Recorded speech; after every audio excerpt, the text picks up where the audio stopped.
Good morning, everyone, and thanks for taking the time to be with us this morning to talk about our release of the 2015 property and business assessment rules. So we'll get right into it. So we have a number of things to cover on the agenda. And first of all, we'll start with a bit of an introduction, sort of a bit of a review of some of the things that we're up against in terms of property and business assessment. As a reminder, we value as of July 1st, 2014. So that is the valuation date. So that would be, our values are as if you would have sold your property on July 1st, 2014. For realty property and for business property, it would be the typical annual net rental value that you would have been paying in July 1st of 2014. Remember that assessment actually just provides the basis upon which your taxes are created. Actually, the business and property tax bills are mailed later. So the business tax bills are mailed in February and your property tax bills are mailed in May. One of the things that I'm really going to stress today is a customer review period. So once you open up your assessment notice and take a look at it, we have a period of time from January 5th to March the 6th. So we encourage all property and business owners, if they have any questions, concerns, comments about what their value is, how it's created, please feel free to contact our offices during this time. This is the prime opportunity for us to have an interaction with our customers and to be able to explain the valuation process. And we do encourage property owners and business owners to check, review, and compare your assessments and satisfy yourself that those assessments are a reasonable valuation given that valuation date of July of last year. So again, the customer review period runs from January 5th to March the 6th. It is the prime opportunity for customers to review their 2015 assessments. We want to make sure that our assessments are prepared with fairness, with equity, and it gives customers a chance to inquire about those values. During the customer review period, we will have an opportunity to amend business and property notices if we did receive an inquiry during that time and it was determined there was some factual information that made us want to believe that those values need to be changed a little bit. But that customer review period is your prime time to make that contact with us. I also want to point out a great resource that we have available also. That's the assessment website. So the City of Calgary, calgary.ca has information on the assessment side, but also our assessment search. And it really provides excellent information to help property and business owners look at their values and compare their values to similar properties in their neighborhood. And I'll talk a little bit more about our assessment search functions later. Again, a bit of a history, a summary of our assessment system here in the province of Alberta. The province of Alberta basically governs the assessment process here in the province. The Municipal Government Act basically sets out the rules and the regulations, stipulates how we are to perform our property and business assessments. So they provide the legislation and we simply implement and provide those values. So the market, we are on an annual assessment cycle here in the province of Alberta. Again, July 1st is the reference date, and the physical condition date would be December 31st of the past year as well. I've often asked, well, how do you guys come up with your assessment values? We do exactly what any other real estate professional would do, whether it be a realtor, an appraiser. We typically look at sales of properties and compare them with properties that haven't sold to determine what would be the most likely price that those properties would sell at. The only difference is that we do it on a mass appraisal basis. So we do it on a basis of 500,000 properties at a time, whereas real estate professionals, realtors, would do it on a one-off basis. But at the end of the day, we basically provide the same analysis and the same data, and we utilize that same data to provide our assessment values. We also employ a significant high-quality review system in our own assessment business unit office, but we also fall under provincial audit. So we submit our assessment roles to the provincial government. They provide some additional assurances for fairness and equity to make sure that we're doing a good job in coming up with our assessed values. So a quick snapshot of what happened in 2015 versus 2014. You can see that the number of property accounts grew from 475,000 in the year 2014 to 484,000 in 2015. And we've seen a fairly significant rise in the value. We've now cracked the $300 billion range. So we saw an increase from $276 billion to $308 billion in 2015. Taking a look now specifically at residential properties, here in the City of Calgary, we have about 461,000 residential properties for a total market assessment of about $213 billion. The median single-family residential assessment is $475,000. This is an increase over the value from 2014. We also have the residential condominium median assessed value at $290,000. We've seen typical market changes relatively consistent across all of the city, and the typical market value residential property assessment change is about 10%. And that's been really consistent across the entire city, and I've got a bit of a map that we'll talk about that later. So again, property assessment, while it's related to taxes, it does not directly derive your taxes. So the assessment values for properties determine the distribution of the taxation across the City of Calgary. And it's also important to remember that an increase or decrease in a property's assessed value does not necessarily mean that taxes will go up and down by the same amount. What you really need to do is compare yourself to that typical change. So let's take an example at single-family residential properties. So if a residential property's assessment increase is less than the typical amount, generally, all things being equal, that property's revenue-neutral taxes will actually decrease, which means your value still went up, but it went up by less than the typical average across the entire city. If your property went up by exactly that typical amount, chances are your property taxes will remain about the same.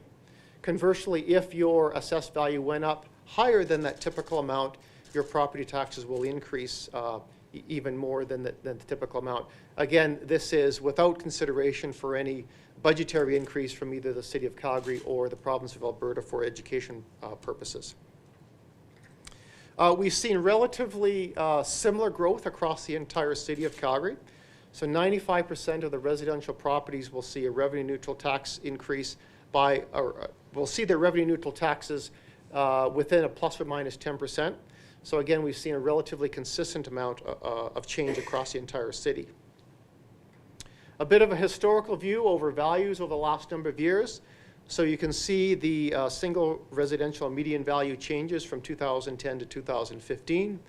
And you can see the typical residential and condo market changes from 2010 to 2015. So again, we've seen some increases over the last couple of years. We also have the map available on the slide there. But this map is to show the relatively similar changes across the entire city. We have seen some areas of the city that have performed quite well in terms of their value increases over 2014. And we have seen some other areas where, whilst their values have still gone up, they're below that typical 10% change for single-family residential property. But the good thing is we have seen no particular hotspots or places where values have varied widely between 2014 and 2015. So now I'll talk about some of the non-residential properties. So we have about 22,000 non-residential accounts here in the City of Calgary for an assessment roll value of about $95 billion. And we've seen a typical valuation change of about 7% in our non-residential values from 2014 to 2015. Again, we've seen values change relatively consistently across city. About 66% of the non-residential properties' revenue-neutral taxes will be within plus or minus 10% of what they were last year. And on the business assessment side, we've seen an increase in the number of accounts from 23,358 to 26,638. And we've also seen an increase in the value of our business assessment roll in 2015 as well.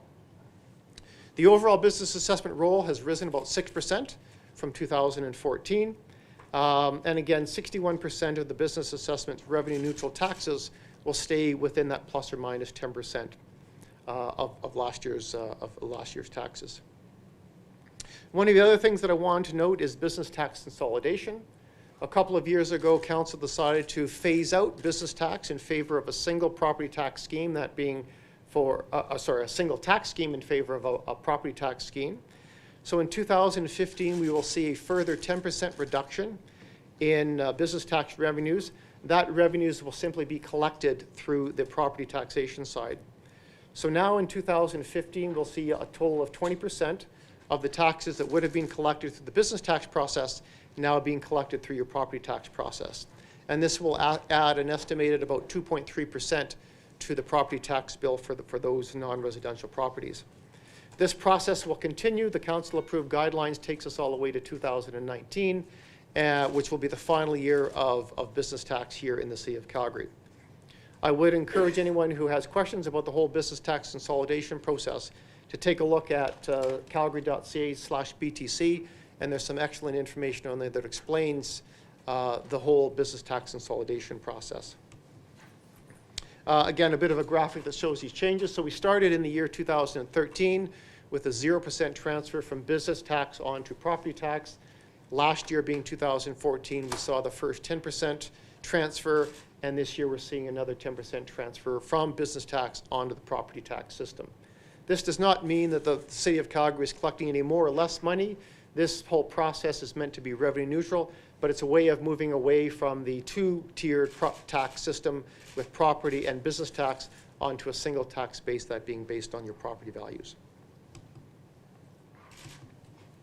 I do want to spend a couple minutes talking about some of the resources that are available to both property and business owners, because we really think that we've got some great resources and tools that helps answer some questions and provides property and business owners with excellent information they can use to analyze their own values. So I would encourage all customers to take a look at the assessment search function, which is a part of our website. It's on the secure part of the website. On your assessment or business, on your property or business assessment notice, you will have a unique code on there that you can sign up for that service. And from assessment search, you can do a whole bunch of wonderful things, including view the current year's assessment, but also take a look at last year's property and business assessed values. You can access more detailed information and get an idea of what information we have about your property. You can view the sales information from your area and from your community. You can then search for properties that you believe to be very similar to yours and take a look at those assessed values to give you some idea of how you relate to those properties. For others individuals, you can actually authorize agents to deal with the assessment business unit on your behalf. And there's a lot of other functions that are available under assessment search. So I'd encourage all property and business owners to go there. It's a great place to take a look at your values and hopefully address any questions that you may have. But throughout the whole customer review period, we do want to hear from our customers. If you have any questions, any comments and concerns, please talk to us. These are our contact points, both on the website. You can contact us by phone, fax. You can send us mail. You can drop in with an appointment. And we really look forward to interacting with as many property and business owners as possible through the customer review period. And at this point in time, I'd like to open up for any questions that you may have about the delivery of our 2015 property and business assessment rules. We saw a number of significant decreases in the flood zone last year. What's happened this year in those flooded properties? Many of those properties are still, I guess, below what they would be if they were non-flood affected properties. But we have seen many of those properties come back up relatively quickly.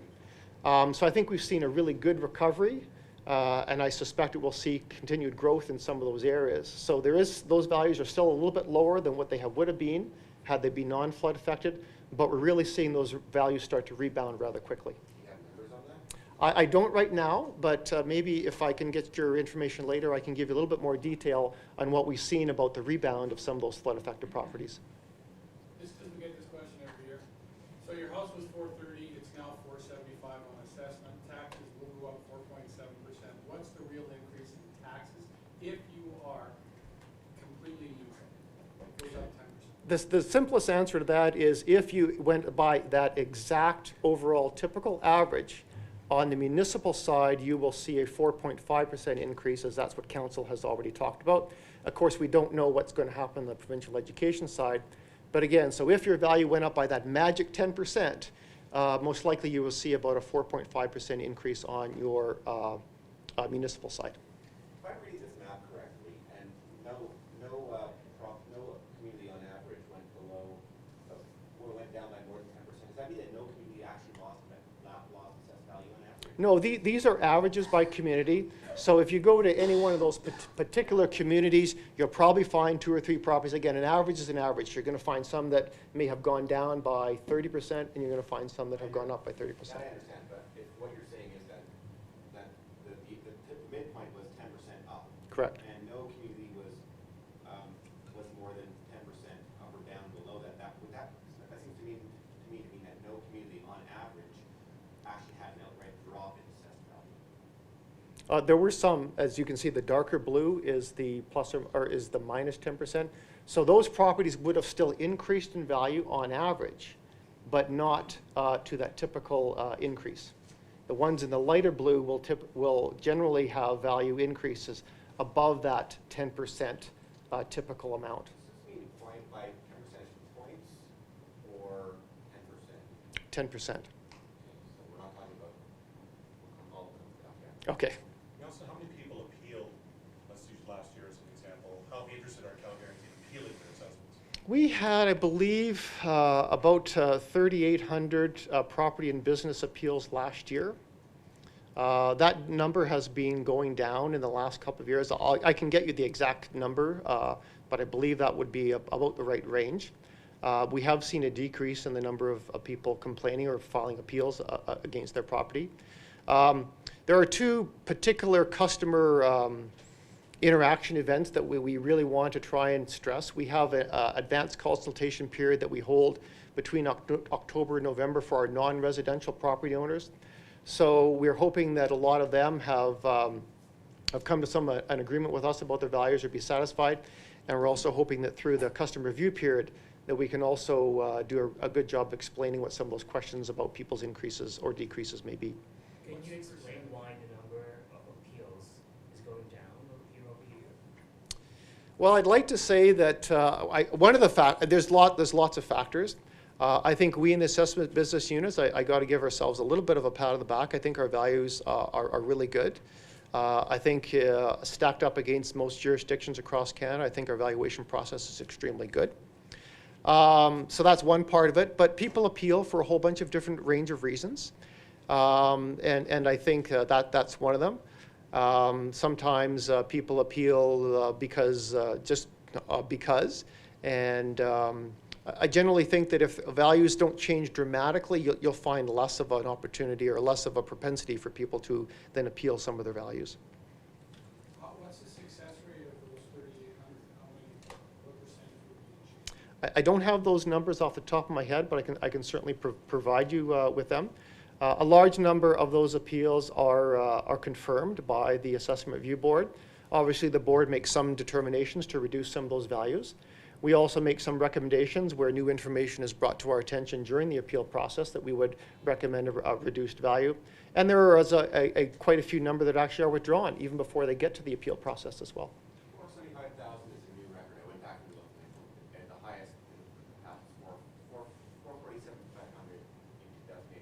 What does it mean for the city that this is a new record for assessed property values for the city of Calgary? Well, I just think it shows the strength of the Calgary real estate market here. Again, assessment really is just a distribution mechanism. But I think it really shows that the City of Calgary's real estate market, at least in the last year, has been particularly strong and healthy and has led to some of those increases in some of those values. We've heard business owners complain for a long time about the taxes. These changes, are you getting positive feedback on what they think is a fair assessment for them? What's been the response from business community people? I think generally, I mean, you always find individuals who believe their values may be too high or believe they're paying more than their fair share. But I think judged by the volume of appeals, which considering we have over 500,000 parcels here in the City of Calgary, to only have less than 4,000 appeals, I think is a pretty insightful number. You know, certainly we have some property owners that we deal with throughout the year. But generally, all of this is sort of data-based. So a lot of the values can be supported by some of the sales and the rents and the vacancies that we've seen here in the Calgary market. What do you say to people, these stats are based on, I guess, July 1st of last year, what your home would have likely sold for? What do you say to people who say, well, the market's now cooling off a bit, and I wouldn't be able to get this price for my house? Well, I guess first of all, the July 1st reference date is legislatively mandated, so I can't control that. But one of the things that I thought about could possibly a question, given that we're seeing some of the depressed oil prices here in Alberta. All I can tell you is the assessment function really just hold a foil to the marketplace and just simply report on what the values or what the real estate market is doing. But I can tell you that the data that we've seen up until now, we've seen some slowing down of some of those value growths, but we're still seeing some reasonable growth in some areas. We'll be continuing to monitor sales, monitor rents, monitor vacancies, and so whatever happens in the real estate market, all of that will be reflected when we deliver our 2016 values, which will be based upon a July 1st, 2015 valuation date. Remind me again why July 1st. Is that provincially mandated? It is. Do you have any information on how popular the assessment site is going to be for the next day or week? I don't know. Typically, obviously, this is one of our most busiest times. I haven't seen any stats recently on how busy it is, but we will be continuing to monitor that to make sure that the site is active in providing the information. And we also do encourage people that if they do have questions they can't find on the website, please feel free to give our offices a call. We do have our valuation professionals standing by to hopefully answer some of those very specific questions that you may have about your properties. Fair to say there's a spike this week. There is a spike this week. It's certainly the most interest is in the first couple of weeks. But I would encourage people to go there, take a look at the value, take a look at properties that you know are very, very similar to yours, see how their values compare, but also take a look at the sales that we put on there as well. A lot of the time people look at their value and they may or may not completely understand how that value is created. But if then you take a look at the sales of properties that have actually happened in your neighborhood, you might be surprised to find that some of those values have actually increased over the last little while. Any other questions? And again, just to clarify, 10% is the magic number. If your assessment has gone up by 10%, you should be right on the line with revenue neutral, no increase, no decrease. That's correct. So above 10, expect a bit of an increase, below 10, decrease. That's correct. Well, if there's nothing further, I'd like to thank you all for coming this morning. I do thank you for your interest in the property assessment evaluation function, and I'll certainly make myself available if you do have any specific questions now. But also, please feel free to contact our office if you do have any other questions that you would like answered. We'd be more than happy. Thanks very much for coming, everybody.